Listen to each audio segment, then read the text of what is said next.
నా లేటెస్ట్ అప్డేట్స్ని అందరికన్నా ముందు మీరు పొందాలంటే సబ్స్క్రైబ్ మీద క్లిక్ చేయండి. సబ్స్క్రైబ్ మీద క్లిక్ చేసిన తర్వాత బెల్ ఐకాన్ కనిపిస్తుంది, దాని మీద క్లిక్ చేయండి. హాయ్ వ్యూస్, మీరు చూస్తున్నారు తెలుగు టెక్ ట్రిక్స్ ఛానల్. ఈ వీడియోలో మనం అమెజాన్ అసోసియేట్ అకౌంట్ క్రియేట్ చేసిన తర్వాత లింక్స్ ఎలా చూడాలి, దాన్ని ఎలా జనరేట్ చేయాలి, వాటి గురించి తెలుసుకుందాం. So let's start.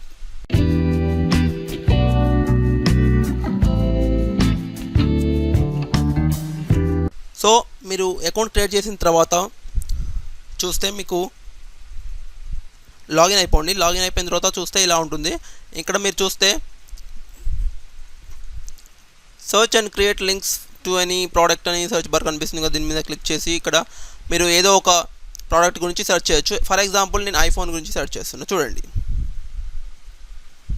IPhone search మీద క్లిక్ చేశాను. మీరు డైరెక్ట్ చూడొచ్చు ఇక్కడ ఐఫోన్, యాపిల్ ఐఫోన్ 6 32GB వచ్చేసి 26,599.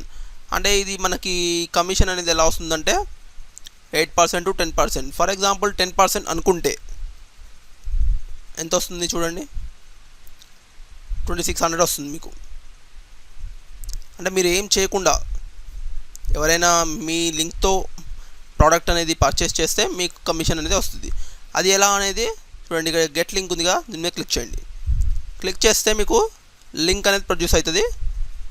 ఇగో ఇలా ఉంటుందన్నమాట.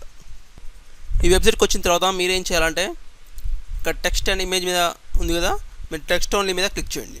క్లిక్ చేసిన తర్వాత కిందికి వెళ్ళి చూస్తే మీరు ఇక్కడ మీ కోడ్ అనేది ఉంటుంది.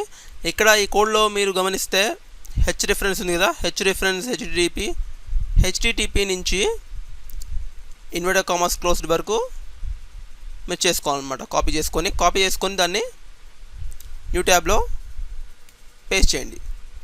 పేస్ట్ చేయగానే చూడండి ఇక్కడ 26,599 రూపీస్ అనమాట. అయితే ఈ లింక్తో ఎవరైనా మీ మొబైల్ అనేది పర్చేస్ చేస్తే మీకు కమిషన్ అనేది వస్తుంది. అది 8% to 10% వస్తుంది అనమాట. అంటే ఈ మొబైల్కి ఎంత వస్తుందంటే మీకు 2,600 అనమాట. సో అలా మీరు ఇక్కడ లింక్స్ అనేది క్రియేట్ చేసుకోవచ్చు. ఇలా లింక్స్ అనేది ఇక్కడ క్రియేట్ చేసుకున్న తర్వాత చేసుకోవచ్చు. ఇందాక మీకు చూపించినట్టు ఆ సర్చ్ బార్లో మీరు టైప్ చేసి చేసుకోవచ్చు అనమాట.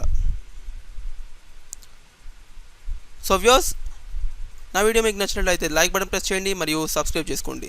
అలాగే మీకు ఏమైనా డౌట్స్ ఉంటే కింద కమెంట్లో కమెంట్ చేయడం మర్చిపోకండి. Thank you.